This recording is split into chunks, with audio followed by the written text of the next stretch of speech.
Hello everyone, आज हम करेंगे क्लास 4 की मैथ्स की वर्कशीट और ये है चैप्टर नंबर 6 मल्टीपल्स की वर्कशीट। और सबसे पहले क्वेश्चन है find the first 5 multiples of each of the following.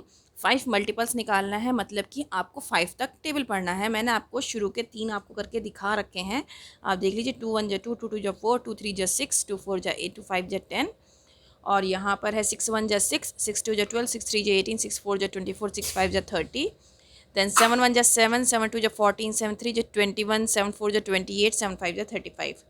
और इसी तरीके से आपको बाकी के नंबर्स 5 तक करवाने हैं। ये है 20, 25, 30, 40, 50, 11। ठीक है। Now answer the following questions in yes और नो। अब आपको येस और नो में इसका आंसर देना है। 48 इज़ अ मल्टीपल ऑफ 3। क्या 48 मल्टीपल है 3 का? यहाँ पर कहने का मतलब है क्या 3 से 48 कट जाएगा? तो आप कट करके देख लीजिए, डिवाइड करके देख लीजिए, पूरा का पूरा कटेगा। और कैसे कटेगा? 16 से जाएगा। 16 3 जा 48, 3 16 जा 48। ठीक है। Now 96 is a multiple of 6। Yes. 76 is a multiple of 8। नहीं है। 72 इज़ अ मल्टीपल ऑफ 6। है। 32 is a multiple of 4. No. 100 is a multiple of 5. Yes. Say whether the following are true or false. अब आपको बताना है कि ये true और फॉल्स है या नहीं। 2 4 6 and 12 are all multiples of 4। क्या ये सारे मल्टीपल्स हैं 4 के? मल्टीपल्स का मतलब क्या होता है, आपको ये बात पहले समझ में आनी चाहिए। मल्टीपल्स का मतलब है कि उस पर्टिकुलर टेबल में वो आना चाहिए। जैसे यहाँ पर मल्टीपल ऑफ 4 कहा गया है, तो 4 के टेबल में ये सारी डिजिट आनी चाहिए। ठीक है। मल्टीपल ऑफ 4 कहा गया है तो मतलब 4 के टेबल में ये सारी डिजिट आनी चाहिए। 4 से लेकर 12 तक सारी डिजिट आ जाएंगी, लेकिन 2 नहीं आएगा। क्योंकि मल्टीपल का एक रूल होता है कि या तो सेम नंबर, मतलब जैसे 4 है, या तो ये 4 1 जा 4 होगा, या फिर इससे बड़ा ही होगा, इससे छोटा कोई भी नंबर नहीं आ सकता। फिर उसके बाद है कि 1 हमेशा मल्टीपल रहेगा हर एक नंबर का, मतलब कि 4 1 जा 4, तो 1 हमेशा मल्टीपल रहेगा हर एक नंबर का। और हर एक नंबर अपना मल्टीपल रहेगा। ठीक है। जैसे 4 1 जा 4, 1 4 जा 4 भी होगा और 4 1 जा 4 भी होगा। तो 1 भी हमेशा मल्टीपल रहेगा हर एक नंबर का। और जो नंबर है अपना नंबर जो है, जैसे कि 4 है, 5 है, 3 है, 2 है, वो भी खुद का मल्टीपल रहेगा। तो ये कुछ रूल्स होते हैं मल्टीपल्स के। फिर उसके बाद यहाँ पर आता है नेक्स्ट क्वेश्चन आपका 3 6 9 12 15 आर ऑल मल्टीपल्स ऑफ 3। बिल्कुल, ये 3 का टेबल है पूरा, आप पढ़कर देख सकते हैं। 1 is a multiple of every number. यहाँ पर कहा है 1 is a multiple of every number. हर एक नंबर का 1 मल्टीपल होगा? नहीं। हर एक नंबर का मल्टीपल कैसे हो सकता है? हर एक एवरी नंबर हो सकता है मल्टीपल 1 का। ये थोड़ा सा घुमा दिया गया है। Every number is a multiple of 1, but 1 is not a multiple of every number. तो इस बात को ध्यान रखिएगा। हर एक नंबर मल्टीपल होगा 1 का, लेकिन 1 मल्टीपल नहीं होगा हर एक नंबर का। तो इस बात को आप बहुत अच्छे से याद कराइएगा बच्चे को। 5 इज़ अ मल्टीपल ऑफ 25। बिल्कुल गलत बात है।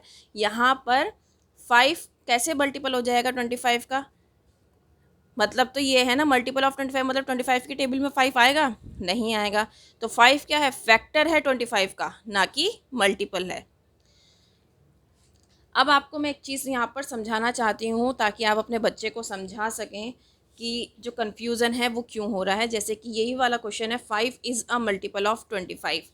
जब हमने यहाँ पर ये बात करी तो ये देखिए 5 5 जा क्या होता है? 25 होता है। तो ये इसके 2 फैक्टर हो गए।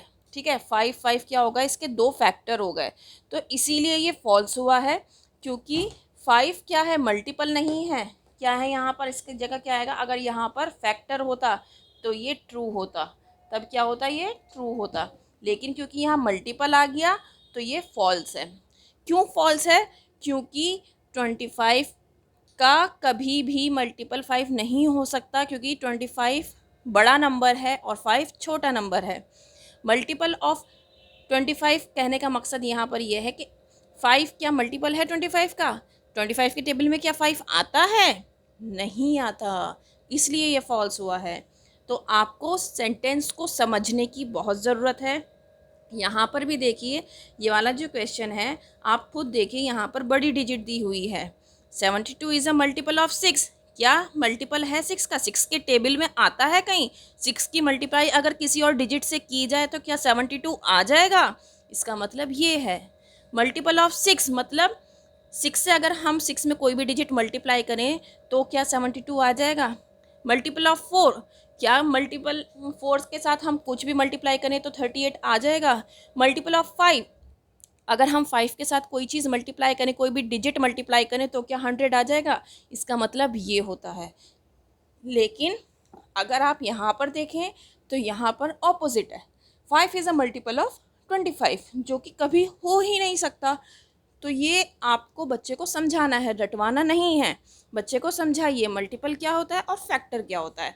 अब जैसे यहाँ पर देखिए, अगर ये मैं फिलिप्स देखूँ, 4 क्या है? फैक्टर है 24 का, ना कि मल्टीपल, क्योंकि 24 के टेबल में 4 नहीं आता, लेकिन 4 6 या 24 होता है, तो ये क्या है? फैक्टर है। ऐसे ही 24 क्या है? मल्टीपल है 4 का, क्योंकि 4 के टेबल में 24 आता है। 6 क्या है? फैक्टर है 24 का, क्योंकि 4 के फैक्टर्स में 6 आता है। 6 4 या 24 होता है। तो 24 क्या है? मल्टीपल है 6 का, क्योंकि 6 के टेबल में 24 आता है। अब नेक्स्ट देखिए आप, use the number line to list the common multiples of. अब आपको 2 और 4 के कॉमन मल्टीपल्स निकालने हैं। सबसे इजी तरीका ये होता है, जो बड़ा नंबर है हमें पहले उसको देखना होता है। 2 और 4 देखिए आप, 2 और 4 दोनों ही कॉमन नंबर हैं, तो आप कॉमन नंबर से मतलब है यहाँ पर कि 2 के टेबल में 4 आता है, ठीक है, लेकिन 4 के टेबल में 2 नहीं आता है। तो हम पहले बड़ी डिजिट का देखेंगे। 4 1 जा 4, 4 2 जा 8, 4 3 जा 12, 4 4 जा 16, 4 5 जा 20। अब आप ये नंबर्स देखिए, जो आपने 4 के नंबर्स निकाले हैं वो 2 से भी कट होते हैं, तो इसलिए ये क्या हो गए? आपके कॉमन नंबर्स हो गए। सेम केस यहाँ पर है, 2 और 5, ना ही 5 के टेबल में 2 आता है और ना ही 2 के टेबल में 5 आता है। तो अब कैसे निकालेंगे?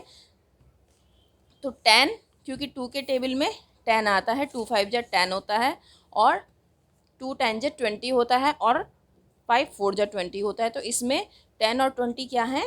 कॉमन नंबर्स आ गए हैं, कॉमन मल्टीपल्स आ गए हैं। अब ये क्वेश्चन देखिए, right the first 10 multiples of 3। यहाँ पे फर्स्ट 10 मल्टीपल 3 के लिखे हुए हैं, फर्स्ट 10 मल्टीपल 5 के लिखे हुए हैं, और ये जो थर्ड सर्किल दिया हुआ है इसमें कॉमन मल्टीपल लिखे हुए हैं 3 और 5 के। तो आपको इसमें से चूज़ करना था कि कौन से कॉमन मल्टीपल हैं। तो 15 और 30 क्या हैं? इनके कॉमन मल्टीपल हैं। नेक्स्ट है, find the first 2 common multiples of. अब आपको स्टार्टिंग के 2 मल्टीपल्स कॉमन मल्टीपल निकालने हैं 5 और 6 के, जो दोनों के टेबल में आते हों। कॉमन मल्टीपल का मतलब ये होता है, तो 5 6 जा 30 होता है, और 6 5 जा भी 30 होता है। ऐसे ही 5 कितने जा 60 होता है? 5 12 जा 60 होता है, और 6 10 जा 60 होता है। 3 5 जा 15 होता है, और 5 3 जा 15 होता है। ऐसे ही 3 10 जा 30 होता है, और 5 6 जा 30 होता है। 2 2 जा 4 होता है, और 4 1 जा 4 होता है। ऐसे ही 2 4 जा 8 होता है, और 4 2 जा 8 होता है। 6 1 जा 6 होता है, और 3 2 जा 6 होता है। 6 2 जा 12 होता है, और 3 4 जा 12 होता है। और यहाँ पर 4 2 जा 8 है, और 8 1 जा 8 है। ऐसे ही यहाँ 4 4 जा 16 है, और 8 2 जा 16 है। उम्मीद करती हूँ ये चैप्टर मैंने अपनी तरफ से पूरी कोशिश की है आपको अच्छे से समझा सकूँ, ताकि आप अपने बच्चे को समझा सकें। और अगर पसंद आए तो लाइक शेयर ज़रूर करिएगा, और चैनल को सब्सक्राइब करना बिल्कुल मत भूलिएगा। That's all, thank you.